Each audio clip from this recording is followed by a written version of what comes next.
picture of the neural pathways of the brain. And I take with me this, which shows the recipe for the rhymes that we're going to do.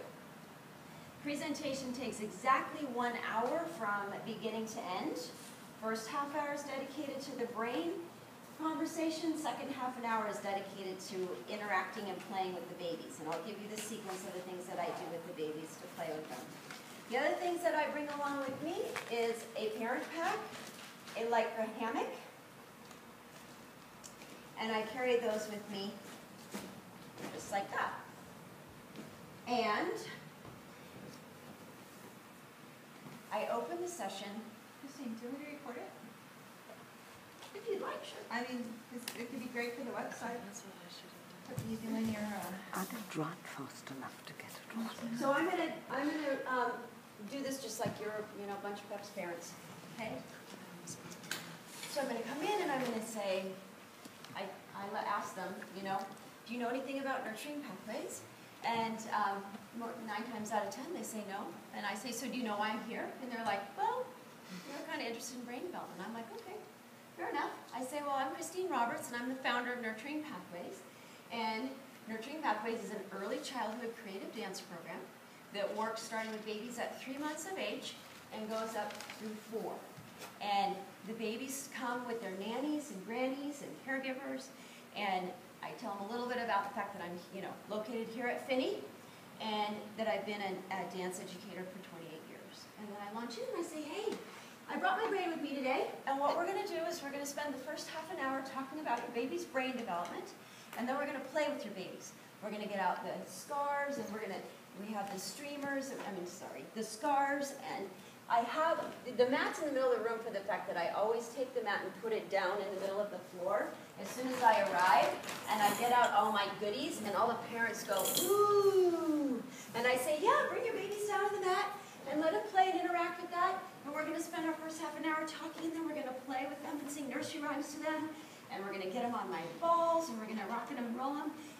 And then I ask them the simple question, do you know how much your baby's brains weighed at birth? And they'll look at me, just the way you are. And I say, well, the baby's brains weigh 1 pound. And I said, do you know how much your brain weighs? Without the bones, just the organ, just what I'm holding in my hand here. This is an adult model, how much it weighs. And they go, Jerry Maguire, 6 pounds. No. And I say, it's only 3 pounds. And then I say, what's amazing about your baby's first year is that they double the size of their brains in 12 months. By the time you're putting that 1 candle on their cake, they will have doubled the size of their brain, and it's going to weigh 2 pounds. And by the time your baby hits their 4th birthday, they're going to have 95% of all their brain weight. And I look at the brain. I say it's like a computer. It has its hardware and its software. So I want to show you a few things about the hardware, and then we're going to look at some pictures of the software so you can see how this all goes together. We're going to see how movement builds your baby's mind. We're going to see how what they do with their early motor development affects this big, beautiful growing organ, which is the only organ in the body that changes its structure and function based on experience and what it experiences. Can I just ask a quickie? You said it was 3 pounds at birth? 1 pound. 1 pound. That's what I missed. So here's some of the hardware. So just like your computer, we've got different parts that run different parts of the system, and the one that grows the most is the cerebellum. And it grows the most during the first year because it's responsible for motor development. And your babies don't come out saying a word, they come out figuring out who am I and how do I move this body. So think of your baby's first language as motor development. That's their first language that they master. And this is where they do it, in this part of the brain. So you want to check your baby's head shape and make sure it's nice and round in the back, because this is growing the most and it needs lots of room to grow. And this right here is why all of you guys spend so much time talking about your baby's sleep and wake cycle, whether any of you are getting any sleep, because this is the brain stem, and this is where they figure out day from night, and their bonding brain, where they attach to you. This little bump right here is for the bonding brain. And then when your babies start to move and they get active, you're going to move up here into the midbrain, and this is the limbic system. So when your babies start to crawl around, it's not going to be so simple anymore because they're going to be in their emotional brain. So when you go to take away one of those little shakers from them, they're going to let you know that they don't like that, and they're going to cry, get upset. And here, for all the boys that are in the group, this is where the hardware differs. Right here, this pink band is the bridge between the two sides of the brain. It's like the 520 bridge across Lake Washington, getting information back and forth. And in boys, it's 10% thinner than it is in girls. And why this is so important is because it delays the maturation of the brain for the male brain. The male brain is fully mature at 23, and the female brain is fully mature at 21. And this is, when I say fully mature, I'm talking about the prefrontal cortex up here, where you decide where I'm going to live and what I want to do and who I'm going to marry and all that good stuff that happens right here. So just a little aside, see how I pepper in all those metaphors that Rachel was talking about? This is where it all clicks. Okay, hardware, software, computer, 520 bridge, all these different little metaphors is where it helps them anchor it. Okay. And then up here is the cortex, which is just what is developed later in life. And the amazing thing about this brain, I know we all think of it as we use it for thinking, but actually, your brain and your baby's brain, 80% of it is used to process sensory motor experiences. And I ask them, do you know what I mean when I say sensory motor experiences? And they'll think, and they kind of go, eyesight? And I go, yes. What they're seeing, what they're touching, what they're smelling, what they're hearing, and how they're moving. And I say the brain, 80% of it, spends all of its time processing all of its sensory motor experiences. So, that being the case, and it's growing so fast, it's important that your baby has lots of sensory motor enrichment during the first year. So here's how they do it, which is really cool. Your baby uses their body to build their brain, and they get down on their tummies and they go through 3 very important motor pathways that develop 3 nerve pathways in their brain. All right, whose baby's ready to do a little tummy time? And then we get the babies down on the mat, we start watching them. We start observing the babies, and I say, okay, so here's what we see in this baby here. See how they're pressing and pushing through their upper? And look at this one over here. Notice how they're kicking with their little feet? Go ahead and slip off their socks and shoes. Bare feet are best. Undress them and watch them move, and let's see what they're doing. And yeah, give them the shaker, and help them out. They're doing their tummy time, and then I use the turtle analogy, and I say, your babies, when they're on their back, they're like a turtle flipped on its shell, and they can't learn how to propel themselves. So when you turn them over, now you watch them, see how they're pressing and they're pushing and they're trying to reach for things out in front of them? I said, that's how they learn to propel themselves and to move. And that turns out to be steak for the brain. And this is where the two come together. So your babies right now are doing what's called the upper-lower pattern. They're figuring out I've got a top and I've got a bottom. Here's the top of me and here's the bottom of me, and they're going to knit it all together. And the first thing is not a mobile pattern, not moving anywhere, but that, my friends, that pattern right there, that's your sleep. You want your baby to sleep better? The more time they spend there, the better they'll sleep. So if you're having sleep issues, the first nerve pathway developed in the brain is up and down through that brainstem. And they do that by rocking from top to bottom. I don't totally understand how the upper and lower body relates to brainstem to cortex. Like literally, because the motor control for the body is in the cortex, right? So the motor control for, well, we can talk about that later. Let me finish the presentation and I'll get back to your question. So then what we're going to see your babies do, which is really cool, and you might see it, you might actually see it in some of the babies, in which case you would go over to that baby and you would notice it, but you would say, and this is the point at which I get down on my tummy and I start modeling it, because if none of the babies are doing it, I do it, so the parents can see it. And I say, okay, so the next pattern, what they're going to do after they figure out they have this upper and they can press and push here, and they realize they've got this lower and they can start to push with those feet, is they're going to see something that they want. Your baby's all about being motivated about wanting something. And they're going to take that back leg, and this comes from the back, the lower part of their body, and they're going to push with their lower, and they're going to reach. And they're going to grab it with the same side. So see how I use my same arm and leg to get that? And this is when your babies start to look like little lizards, and they start to slither around on their belly. about surfaces that you're putting your baby on, because the surfaces really either impede that motor pattern or they're going to help develop it. So if you have a nice mat, or if you've got a wood floor and they have enough head trunk control, it's a great place for them to slither around and take off their socks and shoes so that they can dig their toes in and do all this great pushing. And I say that's safe for the brain, because when they press and push, it releases the protein from the muscles contracting that moves up into the brain and builds the software. And here's a picture of the software.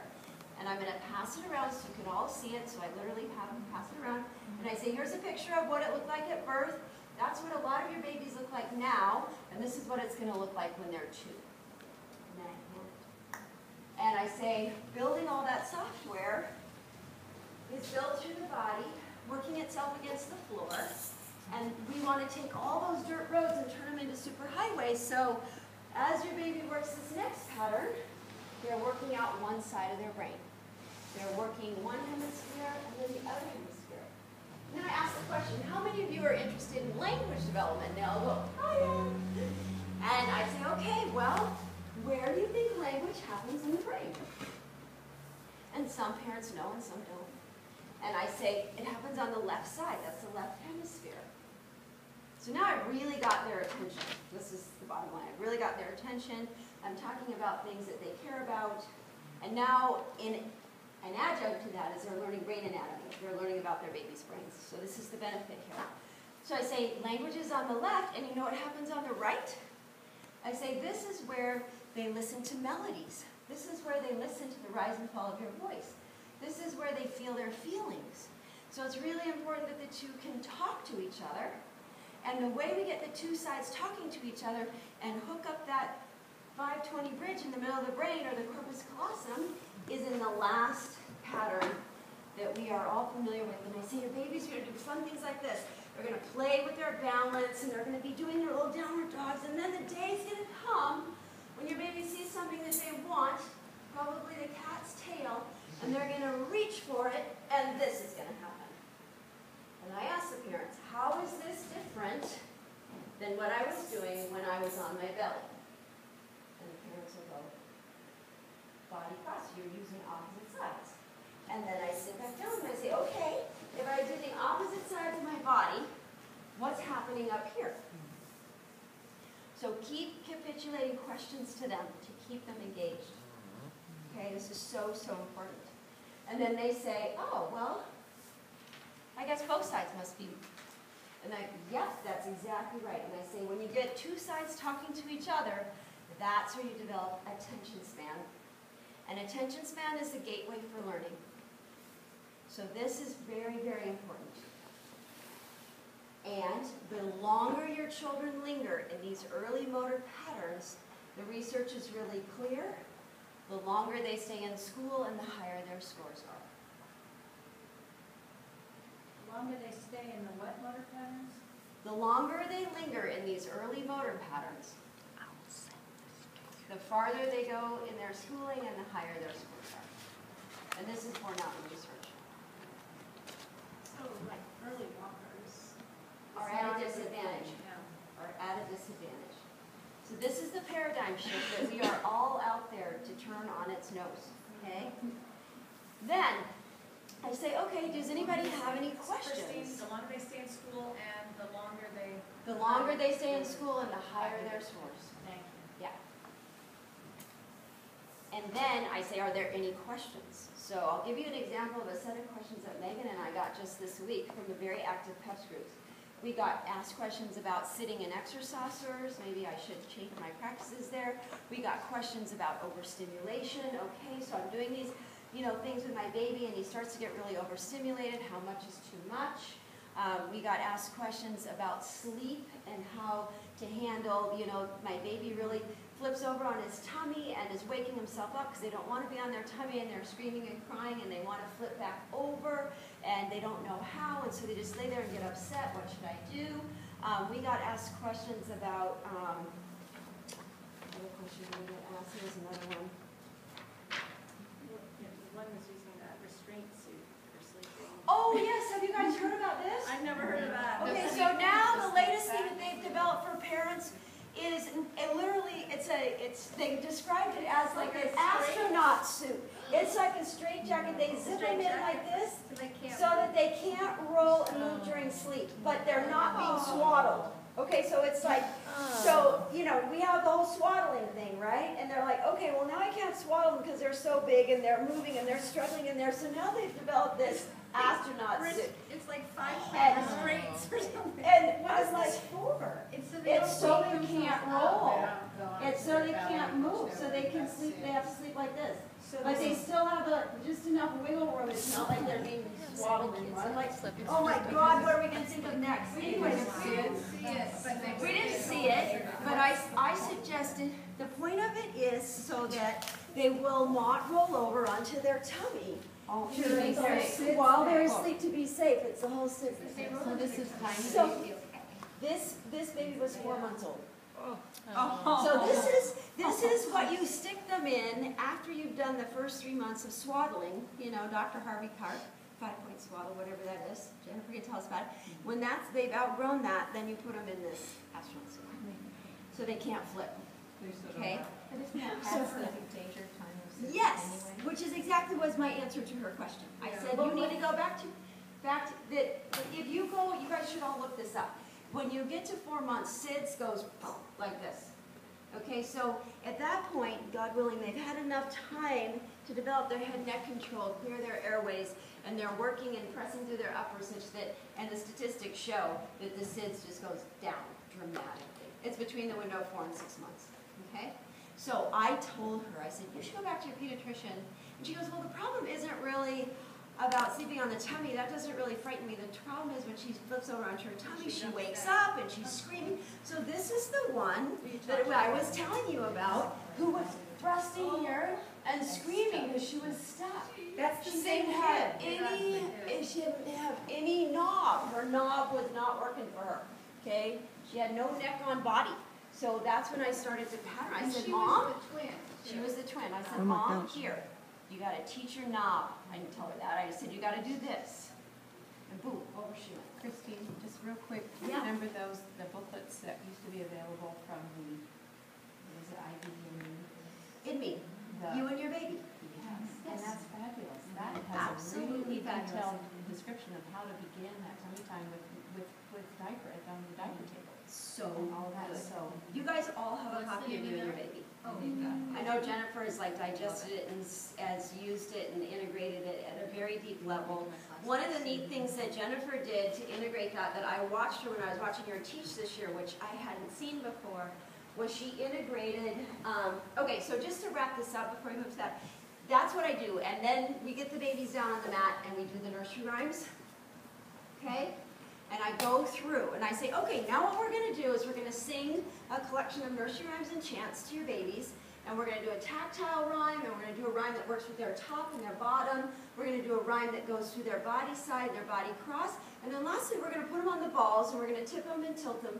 And we're going to integrate all of those sensory systems on the ball. And I say, and this is the recipe for happy, healthy neural networks. And here we go. Boom. And then I started.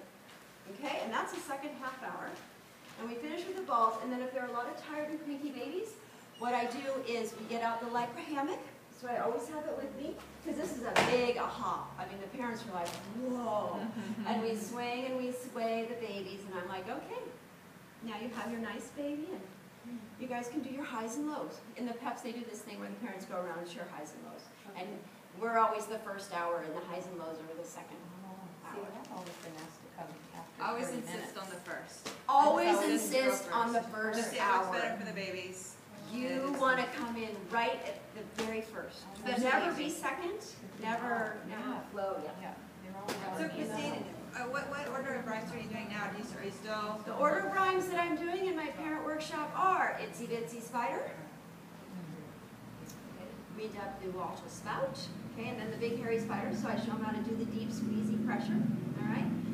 Then, typically, I have them roll over and do the wheels on the bus. It's fast, it's efficient, it does upper, lower. They can clearly see they're working with the top of the baby's body and the bottom of the baby's body. And then I do good old pussycat, because that's body cross and body side all together neatly in one rhyme, very compact. And then we get on the ball and we do I'm a Little Teapot. And I talk, this is something that I You bring your balls? every time. I bring 4 balls with me to every group. And So- so you just have some of the kids do it for some of them and some of the. And then we others do switch. it, Then you switch. Yep. So I say, all okay, the let's babies switch. get to do half the amount of, oh, wait. No. Well, they get to do everything, and then the balls, they take turns. Repeat. We repeat the, Each one. Yeah, Do which itsy works well, twice, because they're, itsy bitsy twice, and then that twice, or do you go through all of them? oh and no, then the do- rhymes we do all together. So, you know, all 8 or 10 or 6 babies are on the mat. I only bring 4 balls with me, so we just rotate and we repeat the That's just rhyme the for teapot. Do you just use one of them? Yep, 1. When you're in somebody's living room, you're lucky if you've got enough space for the mat and all the parents around it. But in my email, before I show up, I say, there needs to be adequate room for a gym mat and for all the parents to sit around the edge of the mat. So you gotta give them a heads up that you need space, whatever you're going into, whether it's a church or wherever, you should lay that out. And I've woven this into my PEPS presentation after doing all that work this year with the teen parents and the teen parenting experience I have. I now always talk about thinking about and looking for open-ended, sensory-based play toys for your kiddo. And I use these as an example. I say, there's no right or wrong way to play with this scarf. Your baby gets a huge sensory experience from it. And then remember, 80% of the brain is about sensory motor experiences. So the more things that you can find that are going to engage their sensory systems and it's going to be a rich interaction for them, those are the kind of things you want to have in your home environment. And I say this is a perfect example as well, because you can hear it, you can see it, they can eat it, and there's no right or wrong way to play with it. So I'd say an example of a closed-ended toy would be a button that you push and something happens. So that's not going to cultivate your child's sensory, motor, or creative thinking skills down the road. So that's my little piece that I put in now. Okay, the end. That's the end. Not only can kids benefit from their senses being engaged, but so can any human being. So Yes. as you're engaging their senses, you're also engaging the adult's senses too. And that is a great way to buy in for your parents. And there's one on, and I'm just like fan of white, you know, there I am. There's one on babies, there's one on their language development, which is really fascinating. There's one on bonding, and there's one on toddlers. If you're interested in these, all you need to do is put your name down here on this clipboard. I'll pass it around. And I'm just interested in your name and your email address. And you can see over here, guys, that I have information yes, no. So they just put down whether yes or no. Then the next question I ask as I'm handing this out is, this is a key line, are any of you interested in, go ahead and pass it around, are any of you interested in hearing about the classes? Yes, yes, yes, okay. And I say, well, a picture speaks 1,000 words, so let me just walk you through what the class looks like. And then I walk them through this. And I say we start out with these great sheet rides. Each week we have a concept that we explore. I keep it very brief, you guys. Don't go into too much detail. You'll kill them. Okay? They're not interested in a lot of detail. They're overloaded. They're sleep deprived. Metaphors, keeping it simple and keep it tight. You don't want to go on too long at your first parent encounter. All right? Their brains just kind of glaze over after a while. You know way more than they know, and so you gotta be concise. And then I talk about the nursery rhymes, and I like, just like we did today. So they're like, oh, connection, connection.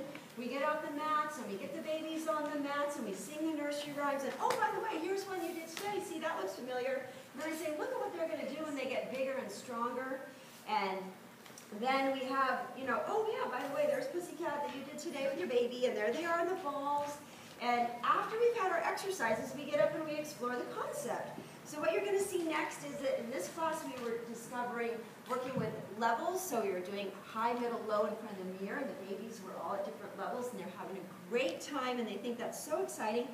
And after that, we always bring out the instruments, and you have to emphasize this, you guys. Use these words.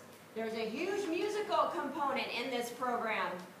all right? Because they're all signing them up for kinder music and music garden and music together, because those programs have been around for 25 years and they have an established reputation and they're a known entity. And your job is to make Nurturing Pathways a known entity just like they are, but we have to incorporate the musical component, how much music is integrated into this program, because that's huge. It's huge. There's so much good research and publications, and over the last 25 years, Ken Gilmartin and Lorna Hagee have done such a good job at educating the public about the benefits of early music exposure. Now, we have to be the vanguard for early movement exposure, okay? So I emphasize this large, great collection of instruments that they get to play and they get to eat. And then we stand up and we have this social component where they get to greet and part and say hello and goodbye. And this is a great opportunity for you moms to feel like you can get some of your own brain back after having had that baby. And you get to do some patterns, and then we have a great cool down. And our cool down will include a little lycra swing and sway, or a nice infant massage routine. And I never leave this line out, ever. This is always my last words. And then your baby's going to go take a great Nurturing Pathways nap. And this is the great benefit that I hear from all the parents who come to class. The end of the PEPS presentation.